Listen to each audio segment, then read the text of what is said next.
Nuestro invitado de hoy estudió medicina en la Universidad Central de Venezuela. Es especialista en fisiatría y medicina ocupacional. Se trata de Carlos Humberto Alvarado González, ministro del Poder Popular para la Salud de la República Bolivariana de Venezuela y rector de la Universidad de las Ciencias de la Salud, Hugo Chávez Frías. Carlos Humberto Alvarado González, ministro del Poder Popular para la Salud. Bienvenido, Carlos. Gracias, Ernesto. Bueno, tú nos dirás si tenemos el permiso para invitarte a retirarte el tapabocas, manteniéndome yo aquí a esta distancia y en este ambiente abierto. Con esas dos condiciones, con seguridad nos podemos quitar el tapabocas. Perfecto. O por Quítatelo lo tú menos uno. y yo me quedo con el mío puesto. Perfecto. Este programa, Carlos, dejó de salir un domingo precisamente porque yo estuve contagiado con el COVID-19. Por fortuna, gracias a Dios, asintomático, ya estamos con PCR negativa y estamos de vuelta al ruedo. Correcto. Y no quería avanzar en esta entrevista, Carlos, sin hacer un homenaje a un gran periodista y político venezolano que acaba de fallecer a los 91 años de edad. Se trata de José Vicente Rangel. Veamos este homenaje.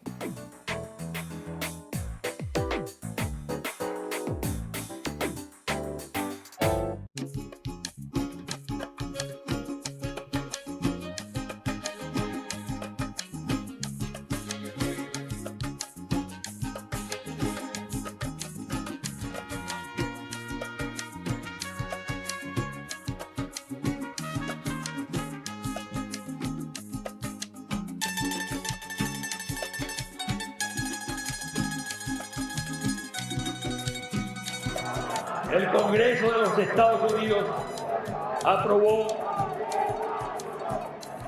una ley de la infamia, tomándose atribuciones que no le corresponden, y produjo una lista de más de 50 compatriotas a los cuales sancionan de manera totalmente ilegal en su tribunal. Yo quiero decir aquí que es un orgullo pertenecer o formar parte de esa lista de los gringos.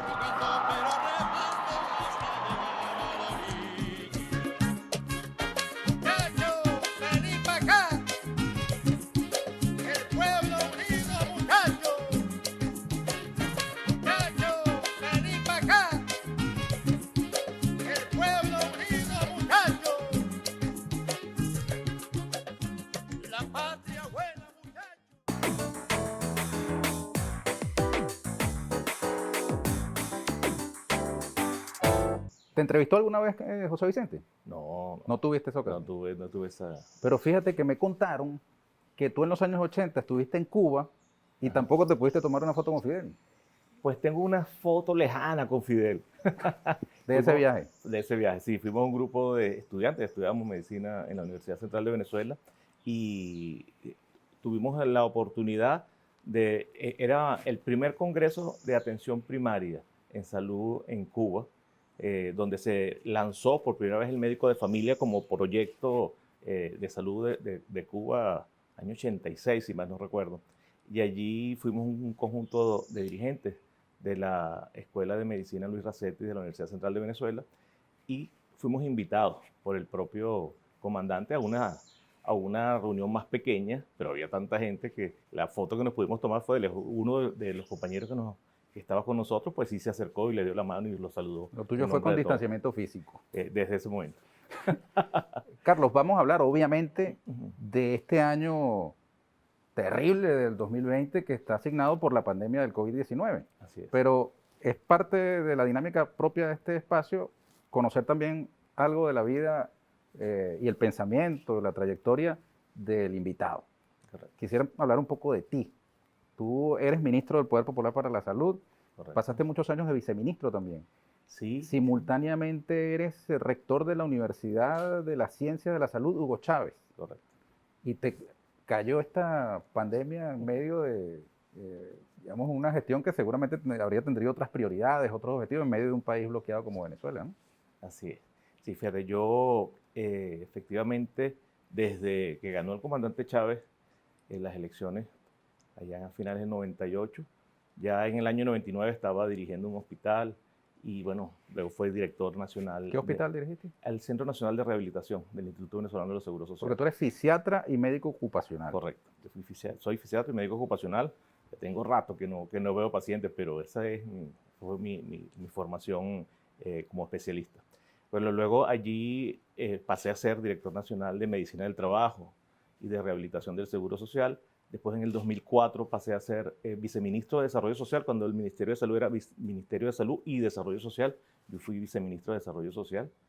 Luego de allí me quedé, estando en el ministerio con la gestión de Francisco Armada la primera vez, se separa Salud de Desarrollo Social, me quedo con Salud.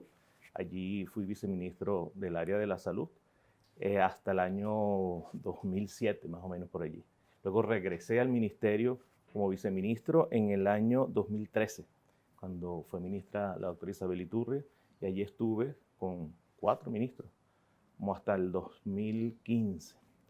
Y bueno, y luego, de manera sorpresiva, regreso al ministerio en el año 2018, a mediados de 2018, y desde entonces estoy al frente de la cartera de salud. La verdad es que era este año, bueno, para mí, para todo el mundo, sorpresivo, ¿no? Porque esta pandemia nos agarra en un momento muy difícil para el país, para el mundo, pero para el país fundamentalmente por el tema del bloqueo. El país completo y salud particularmente ha sido muy golpeada y muy afectada por el bloqueo y por las medidas coercitivas unilaterales disfrazadas de sanciones en el tema de acceso a medicamentos, de acceso a equipos médicos, repuestos, incluso migración de personal de salud. Estamos en una situación compleja que veníamos trabajando de la mano del presidente Nicolás Maduro, de la vicepresidenta Delcy Rodríguez, logrando mejorar algunas cifras, y bueno, justo en ese momento nos cae la pandemia imprevista, completamente imprevista. No estábamos preparados para esto, pero bueno, de la manera que estamos hechos, demostramos que pudimos y que tenemos que seguir trabajando en esto para el 2021. Ya vamos a entrarle a ese que es el plato fuerte de la conversación, pero Carlos Alvarado fue parte de esa generación universitaria de los años 80, ¿no? Del movimiento 80, con Juan Barreto, Jorge Rodríguez, y otros cuadros más que después han tenido gran figuración, ¿no? Sí, yo tuve la fortuna, la dicha, porque fue parte de la formación política y social de uno en los años 80. Algún ex rector nos llamó la generación boba. Así, Chirino. Así mismo. Chirino nos decía, y bueno, nosotros fuimos muy combativos durante la década de los 80, y además en particular el movimiento 80 estaba confirmado por personas de diferentes facultades, ¿no? Y dentro de medicina era el movimiento 4, que era parte de ese movimiento 80. Le dimos un cambio importante a la participación estudiantil. En aquel momento era normal que el movimiento estudiantil fuera de izquierda en los años 80. Y además le dimos el carácter de la importancia de que los dirigentes estudiantiles fuesen académicamente solventes, que estudiaran y demostraran a la gente que sí se puede militar en un grupo de izquierda y trabajar por un mundo mejor, ¿no? ¿Y eso te vino por la vena familiar? ¿Tuviste algún contacto existencial que te empujó hacia líderes? Yo creo que, bueno, sí, hay siempre alguna tía, algún familiar que te enseñó algún folleto, algún libro, algunas canciones. Que te contagió. Y le entra a uno como la espinita, ¿no? Y luego, bueno, compañeros en bachillerato y entrando en la universidad, pues ya uno se va perfilando hacia un pensamiento. Me dicen que tú siempre has preferido el bajo perfil, que no eres un tipo muy dado a la figuración pública, ¿no? Es correcto, es correcto. Todo el que me conoce sabe que me gusta mucho trabajar me gusta trabajar en equipo, pero nunca me ha gustado ser el alto perfil, siempre me gusta estar detrás de las cámaras. Un compañero tuyo me comentó una anécdota en la que tú eras segundo a bordo en la alcaldía de Caracas, cuando Jorge era alcalde. Eras director general. Fui director y general. Se reprodujo la recuperación de varios teatros patrimoniales y tal. Correcto. Y que la Guardia Patrimonial de la alcaldía te detuvo y te pidió las credenciales para dejarte pasar un acto, porque no sabían que tú eras el segundo al mando. Me pasó varias veces. Porque, bueno, yo además suelo todavía andar solo por ahí por la calle y la gente no se imagina que uno pueda estar en una posición o en otra, pero yo prefiero ser así. ¿Eso tiene algo que ver en el hecho de que durante estos meses de pandemia la vocería fundamental no ha estado en el ministro de Salud, sino en la vicepresidenta de la República, el ministro de Comunicación? Fíjate, yo creo que ha sido una decisión muy acertada del presidente Nicolás Maduro y la vicepresidenta, porque la vocería en Venezuela en materia de salud y pandemia la lleva el propio presidente. Y eso le ha dado una connotación particularmente importante tanto nacional como internacionalmente. Cuando es el propio presidente que da la cifra, quien dicta la pauta, quien da la información de lo que se discute en la comisión presidencial o la vicepresidenta, pues tiene mucha mayor cobertura, tiene mucho mayor entrada tanto en los medios de comunicación como en la población general. La gente está acostumbrada y está esperando siempre qué va a decir el presidente, qué va a decir la vicepresidenta, todos los días o todas las semanas en materia de pandemia. Creo que ha sido muy acertada esa decisión y por supuesto, por mi manera de ser, yo perfecto, yo les preparo todo el material que ellos soliciten y por supuesto dentro de la discusión y que ellos sean los voceros, para mí ha sido, para nosotros en Venezuela, ha sido una muy buena manera de poder difundir lo que estamos haciendo. Carlos, ¿es verdad que no visitas a tu mamá desde que estalló la pandemia? Hasta el 24 de diciembre. Ah, ¿la visitaste? Sí, nadie me lo creía, pero hasta el 24 de diciembre yo no llegué a ver a mi mamá. ¿Y la cosa es tan seria así?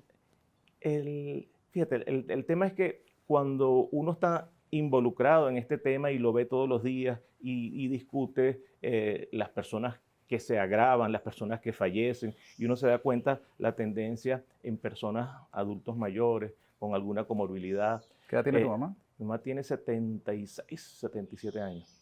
Es hipertensa, tiene un poco de sobrepeso. Entonces uno dice, bueno, estas son las personas que si uno les lleva la enfermedad a la casa, pues se pueden complicar. Entonces uno, por protegerla, por amor, cuidarla, ¿no? por amor. Qué difícil, ¿no? Es complicado, es muy difícil, es muy difícil. Ella misma no lo entendía, pero hoy por hoy está agradecida, ¿no? Imagínate si un adulto mayor no lo entiende, ¿cómo será un niño pequeño? Que quiere acercarse a ti y tú sientes que puede ser un peligro para él, ¿no? Así es, así es. Yo estaba de verdad muy alejado de cualquier reunión. Yo más de 10 personas siempre digo, güey, y sin embargo, te contagiaste, ¿no? Me contagié, exactamente. Yo me contagié. ¿Cómo fue eso que el ministro de Salud se contagió? Recomendándole a la gente que haga esto, aquello y aquello. Sí, aquí, y resulta que termina yo cometí contagiado. un error que uno en su espacio de trabajo se confía. Yo en mi oficina solo me quito la mascarilla. Y estoy, bueno, trabajando. Y puedo salir en algún momento al despacho de al lado o al despacho un poquito más allá y se me olvida la mascarilla. Cuando me acuerdo me regreso y me la pongo. Sin embargo, en ese momento, por, bueno, esas circunstancias de la epidemia, alguna de las personas que trabajaron conmigo fue diagnosticada. Y yo digo que ahí fue que me contagié. Por un descuido de pasar de mi oficina a la oficina de al lado sin mascarilla. Pero no hubo un contacto, digamos, especial con, no. ¿Cómo se llama? Cubiertos o no, violaciones flagrantes, sino una sencilla yo exposición a un lugar donde podía haber. Yo pienso que fue eso porque es que además en ese mismo momento, eso, oye, la fecha exacta no lo recuerdo, probablemente sea para el mes de septiembre. Varias personas, es mejor dicho, todas las personas de las más cercanas a mí dentro de la oficina salimos contagiados, todos. Así que de alguna manera ese fue el sitio de contagio. ¿Y estuviste asintomático? Síntomas muy leves, ¿Cuál? muy leves, dolor de cabeza, malestar general, un poquito de secreción nasal, pero leves. Fueron 3, 4 días muy leves y bueno, me recuperé completamente. Todavía no se ha determinado qué factor incide en que unas personas desarrollen síntomas graves y en qué personas sencillamente la pasen como tú o ni siquiera se den cuenta. No hay ningún estudio que revele exactamente quién va a desarrollar la enfermedad y quién no. Lo que sí está completamente demostrado es que personas con algunos factores de comorbilidad, por ejemplo, personas con mayores de 60 años, con hipertensión, con antecedentes de diabetes, con aumento de sobrepeso, asmáticos, fumadores, son personas que tienden más a complicarse y, por supuesto, a fallecer. Así que son los elementos que hay que cuidar, fundamentalmente con enfermedades que comprometen la inmunidad, personas con antecedentes de cáncer, con antecedentes de cualquier patología, uso prolongado de esteroides que también afecta la inmunidad, pues esas son las personas que tienden a complicarse más y lamentablemente también a fallecer. ¿Alguien más de tu familia se llegó a contagiarse? De mi familia cercana, pues no, mis hermanos ninguno. Mi mamá tampoco. Que también son médicos, por cierto, ¿no? Tengo 2 hermanos médicos. Y estás casado con una médica. Mi que a su vez es hijo de médico. Eso es correcto. Oye, pero Estás rodeado de médicos. Te dateaste bien. Hace falta, hay que hacerlo. Mira, Carlos, vamos a hacer una pausa. Correcto. Y enseguida venimos con Carlos Humberto Alvarado González, ministro del Poder Popular para la Salud de la República Bolivariana de Venezuela.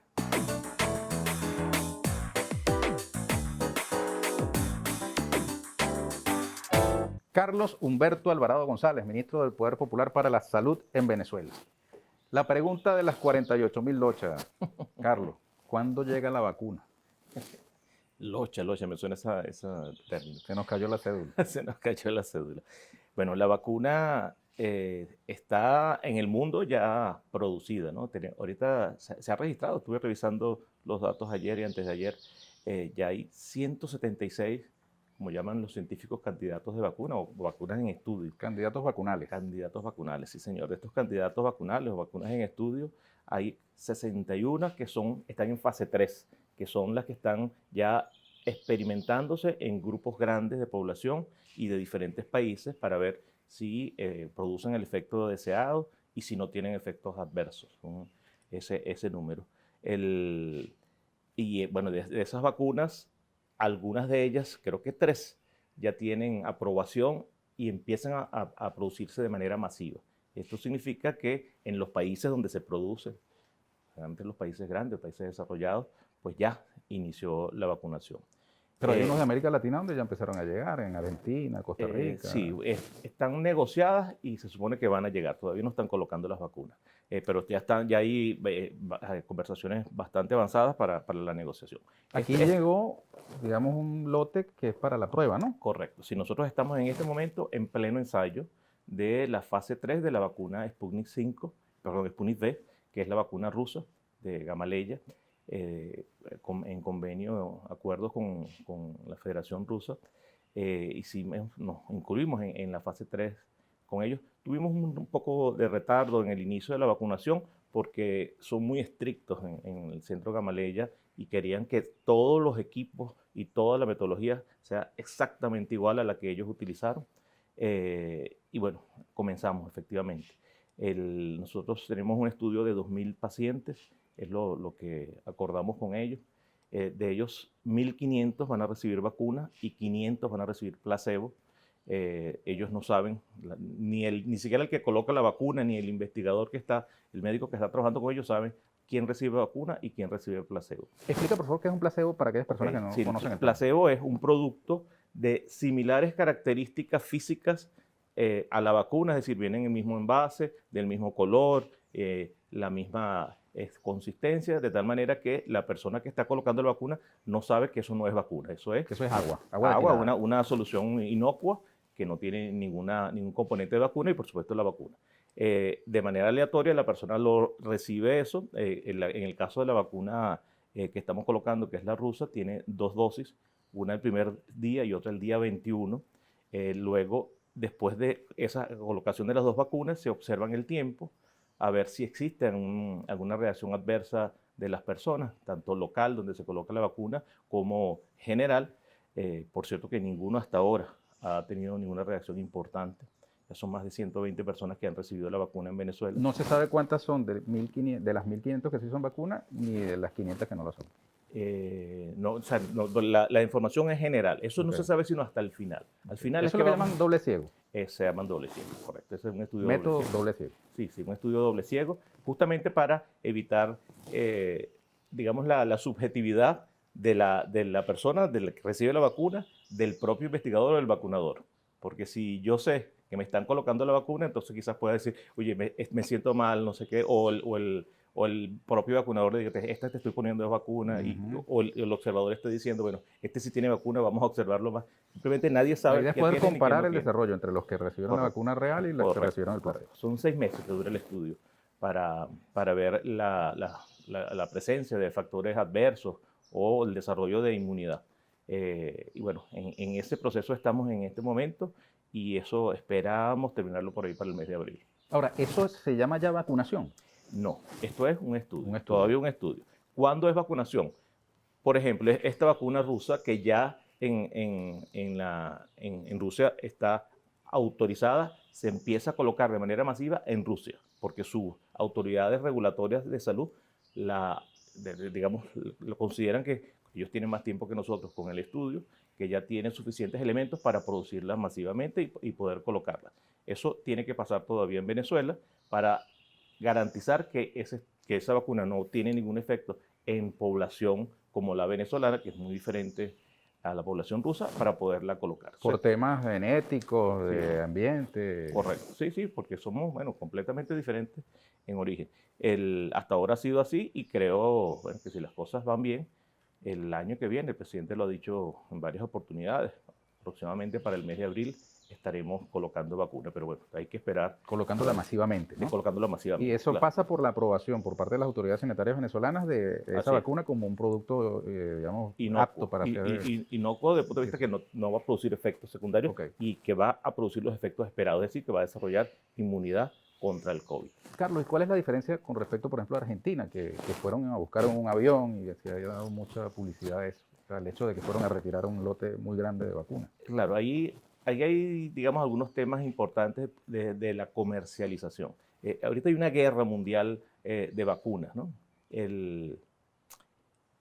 Como la pandemia existe y es una realidad y la solución, digamos, a corto plazo es la vacunación, hay, digamos, una promoción de vacunas y quien tenga los recursos en la mano, pues puede acceder más rápidamente a eso. Y ahí hay negociaciones bilaterales, multilaterales.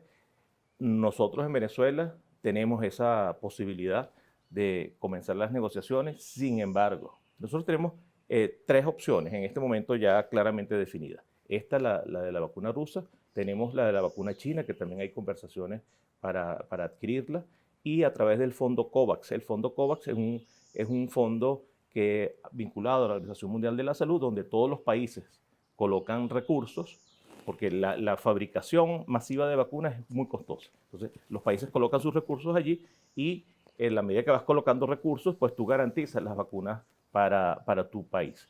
Nosotros allí nos ofrecimos colocar $18 millones para el fondo COVAX.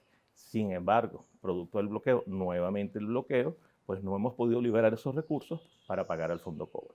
Y eso ha sido una de las razones por las cuales estamos permanentemente denunciando el bloqueo criminal que, según dicen los norteamericanos y la gente que los acompaña, pues no tiene nada que ver con salud y no tiene nada que ver con el tema humanitario, pero sí directamente tiene que ver. O sea, nosotros no hemos podido pagar lo que debemos al fondo COVAX para adquirir la vacuna por el bloqueo, y eso afecta directamente a la población venezolana, y eso hay que denunciarlo públicamente. Hubo una reunión de la vicepresidenta Delcy Rodríguez, que preside a su vez la Comisión del Control y Supervisión del COVID-19 en Venezuela, con el equipo de la Comisión de Derechos Humanos de la ONU, que preside Michelle Bachelet, y les pidió allí una vez más que, digamos, se facilitara el desbloqueo de los recursos venezolanos para poder acceder a la vacuna contra el COVID-19. Dependemos del desbloqueo de esos recursos, entonces, para poder tenerla masivamente en el país. Sí, para poder tener más rápido dependemos de ese mecanismo. Nosotros, a través de Rusia y a través de China, tenemos otros mecanismos porque son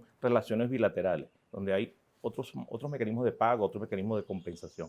Pero para el fondo COVAX, que es el fondo mundial, que es pagando dinero. O sea, si no pagamos, estamos fuera del fondo. Es un tema... O sea, que si no tuviéramos la relación con Rusia y China, no tendríamos sino la esperanza de que en algún momento se levantara el bloqueo.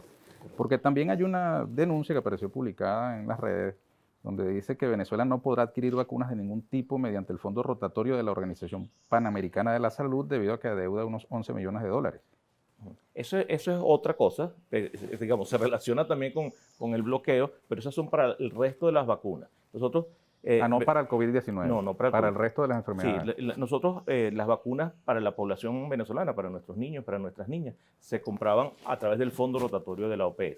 Este fondo es un mecanismo también de compra masiva. Venezuela y todos los países, en este caso latinoamericanos, porque es la OPS, colocan dinero y a través de ese fondo ellos lo compran mucho más barato y lo adquirimos. Nosotros, desde que el bloqueo comenzó y se profundizó, nosotros no hemos podido pagar el fondo rotatorio y por lo tanto no hemos podido comprar vacunas a través de ese fondo.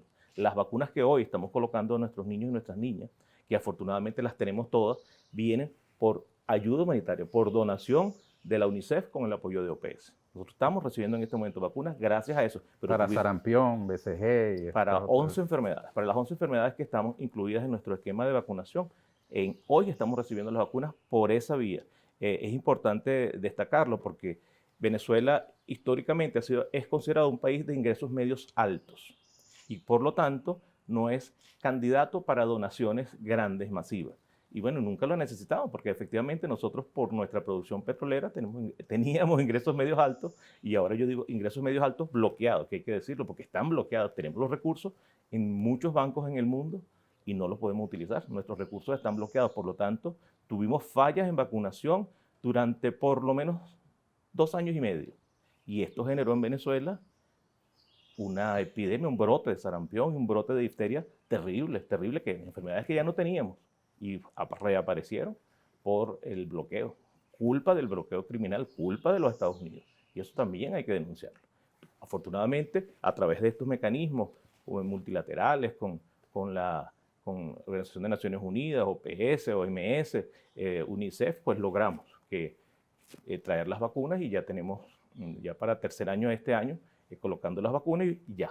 Nosotros no tenemos sarampión, tenemos ya más de 60 semanas sin sarampión, más de todo lo que va de este año. El último caso de difteria fue como la tercera semana del 2020. Ya no, en este momento no tenemos difteria. Eso es porque, bueno, hicimos esfuerzos con el sistema multilateral para poder traer las vacunas a Venezuela. Carlos, volviendo al COVID-19, a la vacuna, ¿puede un país tener múltiples vacunas de distinto origen en simultáneo? Sí, no hay ningún problema. No hay ningún problema ahí. Digamos, la dificultad sería que hay algunas vacunas, por ejemplo, las rusas se colocan el día 0 y el día 21. Y la mayoría tienen ese esquema, pero hay una, por ejemplo, que es el día 0 y el día 28. Hay algunas que es una sola dosis. Hay algunas que están todavía en experimentación que son 3 dosis. Si son de ese tipo, pues habría que tener un cuidado con cada persona, ¿no? Pero no hay ningún problema con que tenga más de un tipo de vacuna. Entonces hay que, para hacerle seguimiento, saber qué tipo de vacuna recibió, digamos, para el control, pero no hay ningún problema con eso. Perfecto. Carlos, hay, digamos, controversia política también respecto del COVID-19. Al comienzo, cuando inició la pandemia en el mes de marzo, se solicitó a la población el uso masivo del tapaboca. Incluso hubo quienes decían, no, eso es un signo de autoritarismo, que viola la libertad individual, que le obliguen a personas a usar eso, que era una exageración, ¿no? Correcto. Pero también vi una entrevista tuya en marzo a La Iguana, con Clodoaldo Hernández, donde tú mismo a comienzzo no creías necesario que se colocara tapaboca para todo el mundo, sino para las personas que estaban altamente expuestas, ¿no? Hubo en un primer momento subestimación del peligro que podía representar esta pandemia. Sí, es interesante esta pregunta y este recordatorio, porque efectivamente cuando empieza la pandemia en el mundo, las recomendaciones que hace la Organización Mundial de la Salud es que el uso de la mascarilla debería ser restringido para el personal de salud, para las personas que tratan directamente con pacientes y para pacientes, los pacientes que ya estaban diagnosticados para que no transmitieran la enfermedad, pero que no era rentable para el mundo que todo el mundo utilizara mascarilla, porque bueno, un equipo de protección personal extremadamente costoso. En la comisión presidencial se discutió este tema. Yo tenía, digamos, la recomendación internacional médica que era no utilizarla sino para grupos particulares. Sin embargo, el presidente desde el primer día defendió, vamos a que todo el mundo utilice mascarilla. Y ante el argumento de, bueno, que es producto costoso, que es de difícil acceso, porque las mascarillas desechables hay que botarlas todos los días, incluso 2 y 3 veces al día en algunos casos.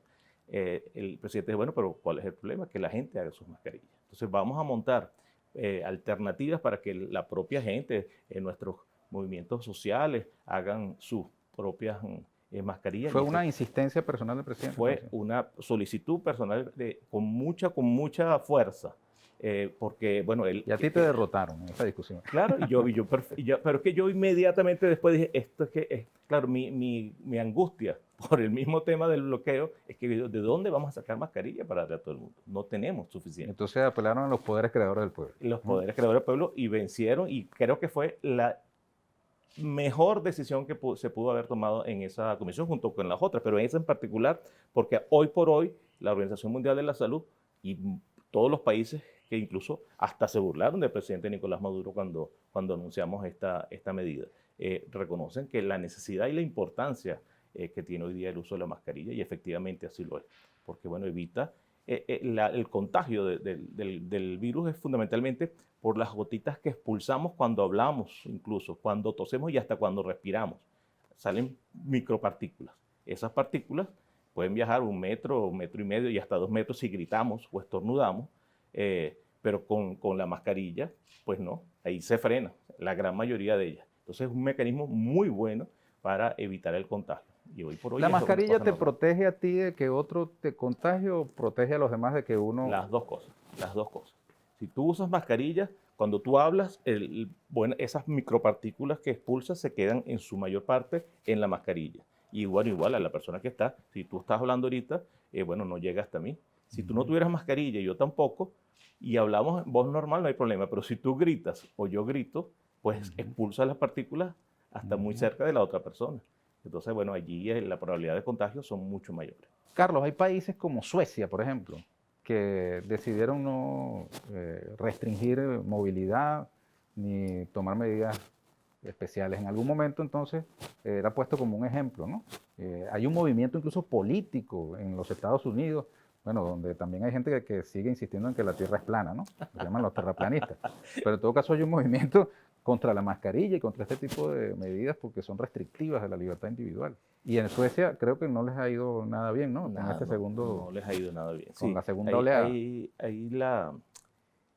el tema de las libertades individuales y las colectivas, pues hay que verlo, ¿no? También tiene que ver con el pensamiento y la ideología. Si uno cree que lo importante es el bienestar de todos y el colectivo como lo fundamental en el marco de las luchas sociales y de los movimientos, pues uno debe usar, para nadie puede decir que es cómodo andar con una mascarilla, es muy incómodo andar con una mascarilla, es difícil, pero bueno, lo tienes que hacer por el bien, no solamente tuyo, en el caso mío, que ya tuve COVID, pues yo decía, bueno, ya yo tuve COVID, no puedo andar sin mascarilla, pero no,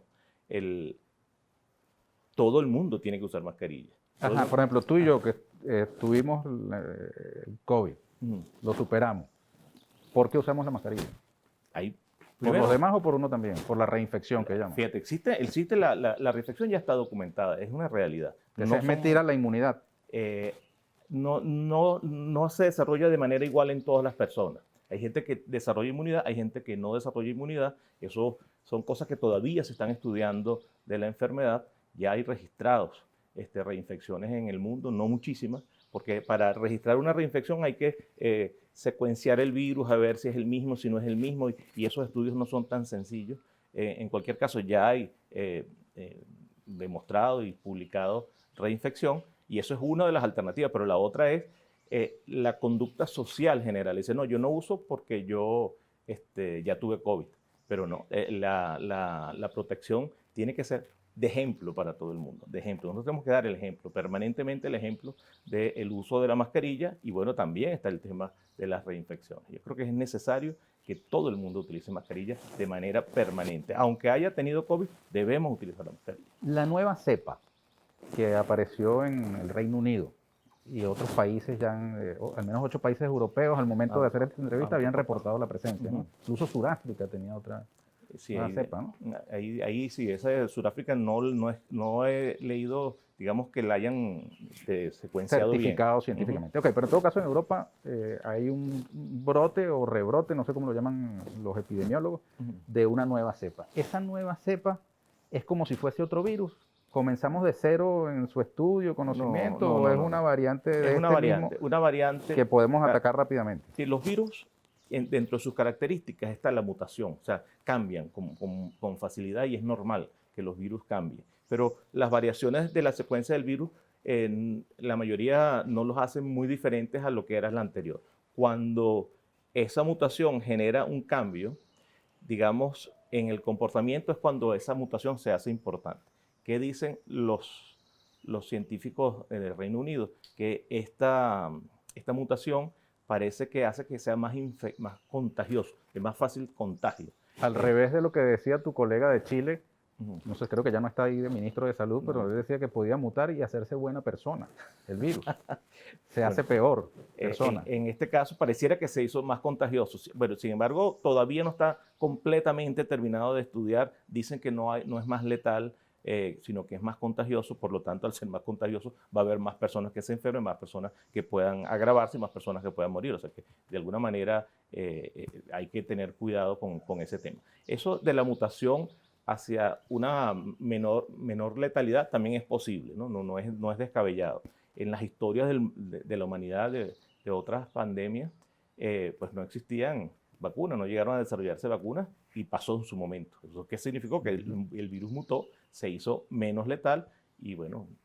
Pero también significó que se murieron un montón de gente. Se murió un gentío, pero el virus mutó y bueno, y al final la gente pues, pudo seguir su curso de vida normal, pero eso es impredecible. En la ciencia, digamos, lo correcto es hablar con datos en la mano, no es bueno estar especulando. Correcto. Sin embargo, hay una gente que dice, oye, este virus parece haber sido mandado a hacer, porque bueno, ataca a los más vulnerables con la salud, a los más mayores, y bueno, resuelve un problema sanitario del capitalismo global que siente que esas personas son desechables. Pues, ¿no? Incluso una jefa del Fondo Monetario Internacional que llegó a decir que la gente estaba viviendo demasiado, que mucha longevidad y que eso no era sostenible económicamente. Así es, eso tal cual como tú lo señalas, no está documentado que eso sea así, pero es posible que sea un virus de experimentación. Eso es una hipótesis que no es descabellada. El capitalismo ha hecho cosas peores que eso. Van a hacer guerra, pues, por ejemplo. Y han señalado muchas veces que hay una sobrepoblación mundial, que la inversión en salud es un gasto y que las personas jubiladas con enfermedades pues consumen mucho de los presupuestos de los estados. O sea que le es funcional al capitalismo la presencia de un virus como este, pero yo no puedo decir, no tengo elementos para decir que es un virus de experimentación. Ahora, es una hipótesis que habrá que comprobar en algún momento. Mira, ¿y nosotros estamos preparados frente a esa nueva cepa? Hay que estudiar primero exactamente qué es lo que va a pasar con esa cepa. ¿Qué medidas tomó Venezuela? La indicación de la Comisión Presidencial y del propio presidente Maduro es, bueno, vamos a limitar el viaje, los viajes desde Reino Unido para acá. Nosotros no tenemos vuelos directos con el Reino Unido, pero podemos identificar a algunas personas. Y ya lo han hecho otros países en Europa y en el mundo. Nosotros, esa es la medida que podemos tomar y, por supuesto, hacer pruebas a todo el que llegue. La prueba sigue siendo la misma. Los estudios señalan que se puede detectar la presencia del COVID con la misma prueba. O sea, no hace falta otra prueba, que fue en algún momento un temor, ¿no? Que no fuera necesario otra prueba diferente, ¿no? Pero con la misma que tenemos, con la PCR, se puede detectar. Entonces se hace PCR a todo viajero que ingresa al país, aunque venga con una prueba negativa, le volvemos a tomar muestra y bueno, identificarla. Si llegara a dar positivo, pues hacer todas las medidas que se toman de aislamiento y tratamiento y seguimiento. Carlos, el mundo ya pasó de 1,75 millones de personas fallecidas por el COVID-19. Casi 2 millones de personas. No sabemos hasta cuánto podrá subir esa cifra. En Venezuela, las más recientes estadísticas oficiales hablan de 1.010 fallecidos para el momento en que grabamos este programa. Eso, por supuesto, frente a los casi 2 millones es una cifra pequeña, sin embargo, son 1.000 personas con familia, con historias que se vieron interrumpidas por este virus. El resto de las cifras pues, son conocidas también, 111.603 contagiados con el 95% recuperados, 105.804 y hay activos 4.789 casos, según estas cifras disponibles. ¿Por qué Venezuela tiene esas cifras que son muy inferiores a las del resto de los países, por ejemplo, de los vecinos? ¿Todo es producto del método 7+7, de las medidas tomadas tempranamente, o hay, como dicen los críticos del gobierno, un subregistro de este fenómeno en Venezuela? No me lo digas ahora, sino al regreso de la pausa. Ya venimos con Carlos Alvarado, ministro del Poder Popular para la Salud.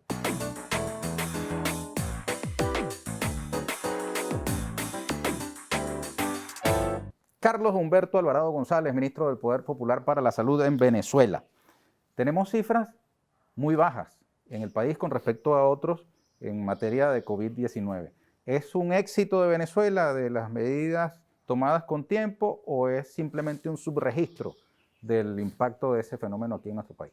No, sin lugar a dudas, es un éxito de las medidas en conjunto que se han tomado en Venezuela. Nosotros en Venezuela tenemos una ventaja extraordinaria, en primer lugar, que empezaron a tomarse medidas antes que llegaran los casos a Venezuela. Nosotros antes, en enero, febrero, no había casos en Venezuela, estábamos ya preparándonos. Por nuestra propia limitante, producto del bloqueo, sabíamos que si pasaba en Venezuela lo que estaba pasando en aquel momento en Italia, en España, pues la situación iba a ser muy, muy difícil. Empezamos a prepararnos ya en enero, febrero para un eventual brote en Venezuela, capacitando gente, buscando pruebas, preparando los puntos de entrada. Empezamos a hacer pruebas en puertos y aeropuertos para toda persona que ingresara.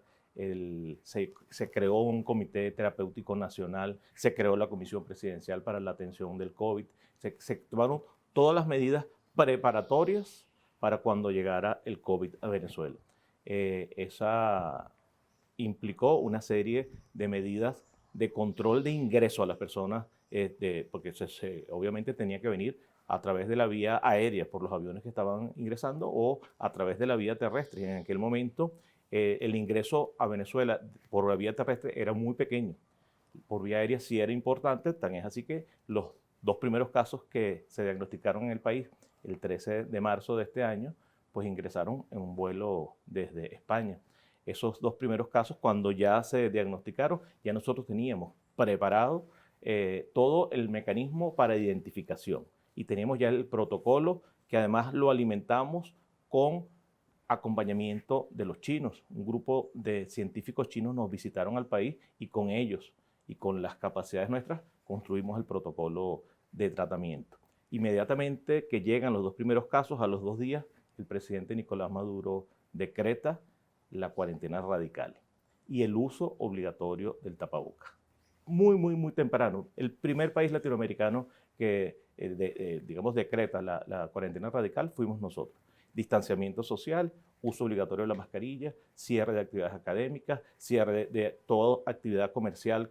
Solamente quedaron 3 sectores, digamos, abiertos: el sector salud, obviamente, el sector servicios y el sector alimentación. Esos fueron los 3 únicos sectores que quedaron. De resto, cuarentena radical, efectivamente. Y eso permitió que nosotros tuvimos durante varios meses con muy poquitos casos. En Latinoamérica empezaron a subir los casos y nosotros seguimos con muy poquitos casos. Tan es así que la primera fase fue preparatoria, la segunda fase fue de cuarentena radical para todo el país y luego comenzó la flexibilización por ahí el 1 de junio. La flexibilización comienza porque de alguna manera había un control, pero casualmente con el comienzo de la flexibilización comenzó un fenómeno, digamos, imprevisto para nosotros, que es que empezaron a regresarse por cientos de miles las personas desde Colombia, desde Ecuador, desde Perú por vía terrestre. Ese ingreso de las personas, a pesar de que teníamos el cordón sanitario ya instalado en la frontera con Colombia y con Brasil, pues empezaron a utilizarse las vías alternas, es decir, las llamadas trochas, los trocheros, que todas estas personas que se fueron a esos países buscando mejores condiciones de vida y de salud, vista la manera como se comportó y cómo se trató el COVID en esos países, pues regresaron por cientos de miles a Venezuela. Los que pudimos detener el cordón sanitario, obviamente allí en los pases, en los puntos de atención social integral, se les dio su atención, se les tomó sus pruebas, se dejaron en cuarentena, pero los que entraron por las trochas de esa extensa frontera con Colombia y con Brasil, pues llegaron a sus lugares de residencia original, la mayoría de ellos del centro del país, de Carabobo, de Aragua, de Caracas, de Miranda, de Lara, la mayoría de las personas eran de ahí, pero habían de todo el país. Y esa fue realmente la vía más importante de ingresos del virus a Venezuela.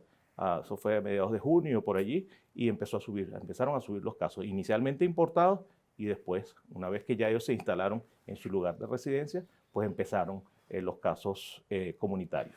Aquí las medidas siguieron implementándose porque otro elemento también para nosotros importante es las búsquedas activas de casos casa por casa. Ya a través del sistema Patria nosotros creamos una encuesta online donde la gente se señalaba si tenía síntomas o no, y aquella persona que tenía más de 2 síntomas era visitada hacia su casa, se le tomaba la muestra y al salir positivo se tomaban todas las medidas de acompañamiento, de aislamiento, de tratamiento y logramos por mucho tiempo controlar hasta que bueno, la cosa se hizo comunitaria extensiva y ahí se tuvieron que tomar otras medidas más importantes, sobre todo preparar al sistema de salud para poder atender todas estas personas. Ahí aumentamos nuestra capacidad en no solamente en los hospitales Centinela y en los CDI que se sumaron. Eran en aquel momento 52 hospitales y se sumaron 300 CDI y después sumamos clínicas porque hicimos convenios con las clínicas privadas, sumamos hoteles sanitarios, muchos hoteles fueron tomados para mantener aislados a algunas personas que lo requerían y también hospitales de campaña. Aumentamos nuestra capacidad y aumentamos nuestra dotación de equipos de protección personal y de medicamentos para tratar a todas las personas que llegaron contagiadas o que se contagiaron en el país.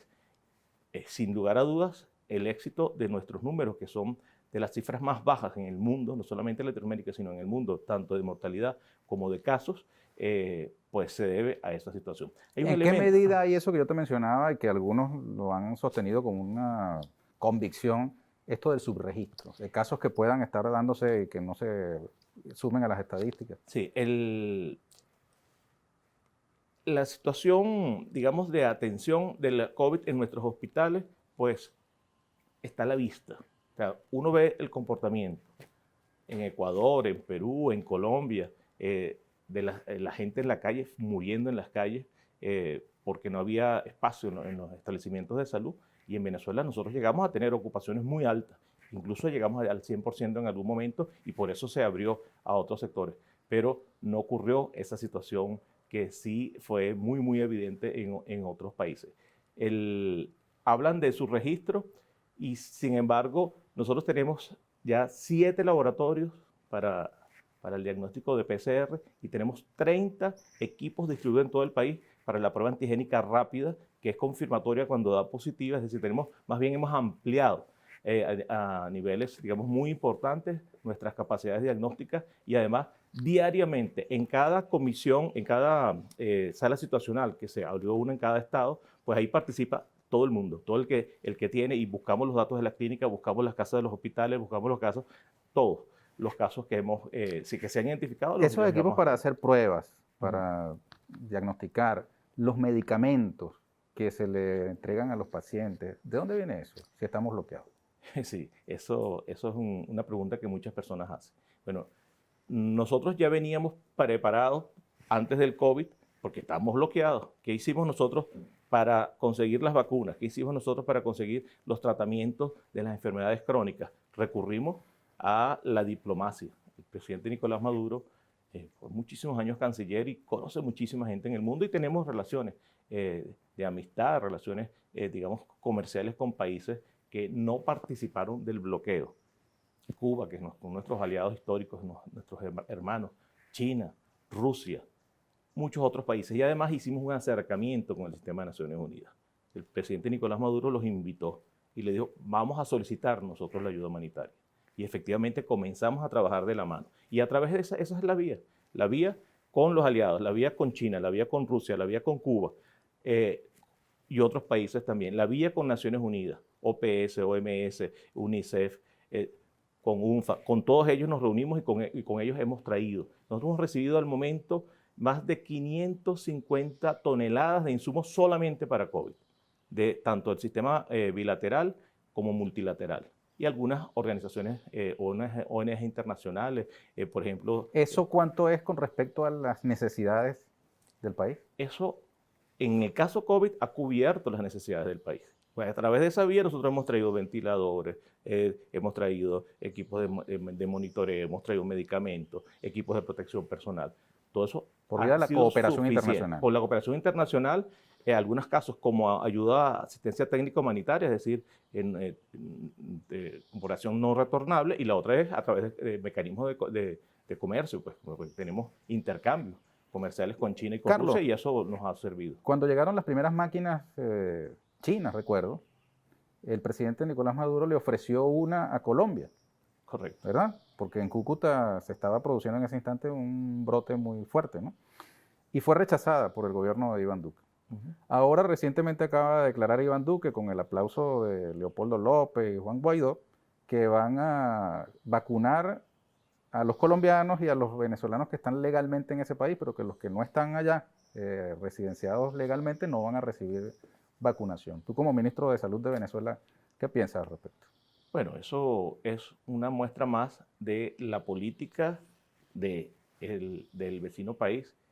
Nosotros la comparamos con lo que nosotros hemos venido haciendo, con el grupo tan importante de colombianos que viven en el país desde hace tantos años, que los tratamos como si fuera cualquier venezolano. En Venezuela nuestras puertas han estado abiertas para todo el que ha querido venir y se trata como un venezolano. Aquí nadie se le pregunta para ser atendido si es venezolano o no es venezolano en nuestro sistema de salud. Se atiende y se atiende de manera gratuita. En Colombia y en otros países, pues no, porque el sistema de salud no es gratis, no es gratuito. El sistema de salud en esos países es a través de aseguradoras y las aseguradoras dependen de cuánto puedas aportar. Por lo tanto, es un seguro, una atención privada. Eso, bueno, digamos, refleja el espíritu y la condición de persona y de políticos que son, y por supuesto, las carencias que tienen en materia de salud y en su sistema de salud que está realmente colapsado. ¿Cuál es el nivel al día de hoy de cooperación binacional entre Colombia y Venezuela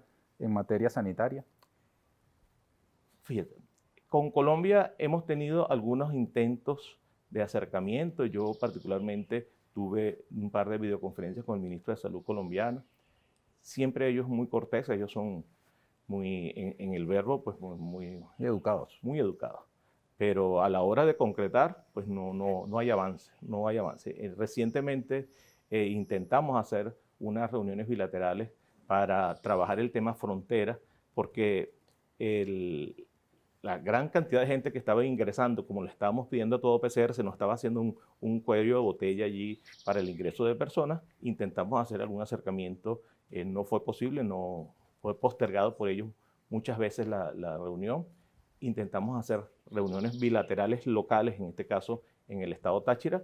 Se hicieron de manera informal porque formalmente no estaban autorizados y bueno, llegamos a algunos acuerdos, pero ya directamente con las autoridades locales en la frontera y bajó un poco la presión. O sea, que no ha sido posible con el gobierno central. Con algunos gobiernos locales lo hemos logrado y tenemos que mantenerlo, porque es que el que conoce la frontera sabe que muchos venezolanos tienen familia en Colombia y colombianos familia en Venezuela. Son fronteras muy dinámicas, somos la misma gente, somos la misma gente. Sanitariamente no hay distingo fronterizo. Para el caso nuestro no. Carlos, ¿cómo nos estamos preparando para el año 2021 en materia sanitaria? Fíjate, para el año 2021 nuestra meta principal en materia de COVID es la vacuna. Esa es, sin lugar a dudas, nuestra principal meta. Sin embargo, como todavía esto nos va a llevar un poco de tiempo, nosotros tenemos que estar, y nos lo ha exigido así el presidente Nicolás Maduro, estar preparados para un posible rebrote. Nosotros en este momento estamos en una situación de, veníamos con un descenso sostenido más o menos desde mediados de septiembre hasta en noviembre dejamos de bajar, pero entramos en una meseta de casos activos y la segunda semana de diciembre comenzamos a subir muy discretamente el número de casos. Pero además tenemos un rebrote en Colombia, un rebrote en Brasil, un rebrote en otros países de la región y en Europa también un rebrote muy importante. Por lo tanto, es de esperarse que para el mes de enero podamos tener un incremento de los casos aún mayor. ¿En qué medida influyó en esa perspectiva la campaña electoral con los actos masivos y el mismo festejo decembrino?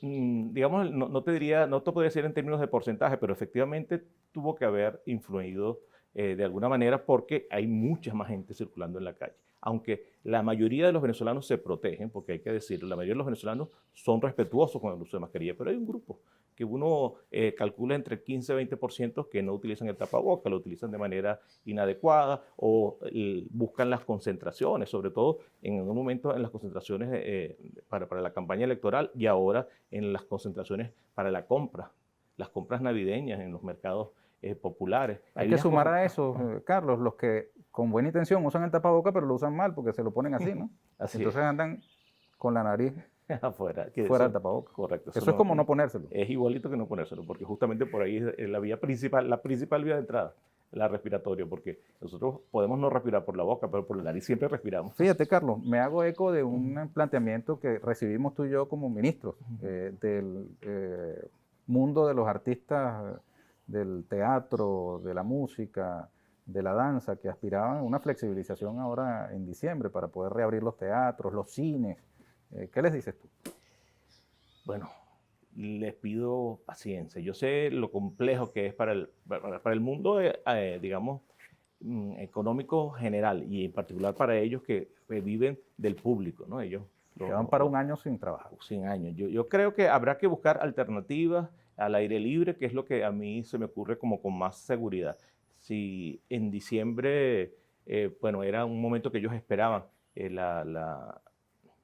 digamos, que se abrieran algunas posibilidades, pues, y estamos en condición, digamos, de menos casos. Si en enero viene un rebrote, pues la cosa va a ser un poco más complicada. Yo lo que creo que hay que tener paciencia y buscar alternativas. ¿Cuál es la experiencia internacional? ¿Cuál es la experiencia internacional con ese tipo de establecimientos? Cines, teatros, salas de ensayo. Aunque en casi todos los países se ha reducido el aforo, siempre son espacios cerrados, que es uno de los elementos, digamos, que más favorece el contagio. Los espacios cerrados y el uso de aire acondicionado donde se recicla el aire son los espacios de mayor riesgo para ellos para el resienten contagio. mucho que haya templos abiertos, peluquerías en temas de flexibilización y no teatros, por ejemplo.